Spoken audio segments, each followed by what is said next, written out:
Assalamualaikum warahmatullahi wabarakatuh. Bertemu lagi bersama saya Teguh Gumilang. Pada video kali ini saya ingin menjelaskan tentang salah satu bentuk kolam yang paling efisien dalam melakukan budidaya perikanan.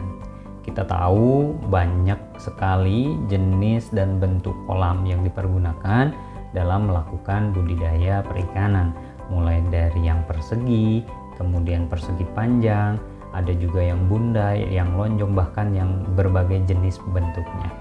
Nah, di sini saya ingin menjelaskan mana bentuk yang paling efisien dan kenapa bentuk itu paling efisien. Jadi, kawan-kawan, menurut beberapa data dan apa yang sudah kami aplikasikan, kolam yang paling efisien adalah berbentuk bundar. Ya, bentuknya bulat. Kenapa? Karena secara konstruksi bundar itu merata tekanannya, tidak ada sisi terkuat atau sisi terlemah, semuanya sama. Jadi tekanan air yang mungkin kita lihat itu secara kasat mata tidak bertekanan besar, tapi ternyata ketika di dalam kolam air itu akan menekan ke segala arah. Maka konstruksi dengan bentuk bundar ini adalah yang paling efektif. Kemudian yang kedua, bundar ini tidak memiliki sudut. Nah, kenapa ini menjadi baik? Karena ternyata dalam budidaya perikanan, sudut dalam kolam itu menjadi salah satu faktor dalam terjadinya kematian ikan. Kenapa? Karena sudut itu disebut dengan dead zone atau zona kematian. Kenapa? Karena biasanya pada sudut itulah ikan akan diam, cenderung diam, tidak melakukan apa-apa, tidak beraktivitas. Dan maka biasanya ikan-ikan yang terserang oleh penyakit dia akan mencari sudut dan dia akan berkumpul di situ.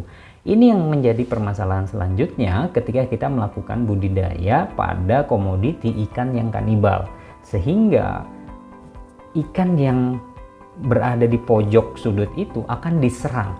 Nah, ketika dia diserang maka penyebaran penyakitnya ini akan semakin cepat.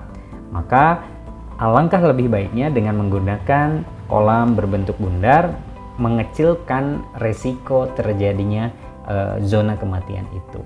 Nah, kemudian yang terakhir, yang ketiga, tidak ada jarak yang berbeda setiap sudutnya.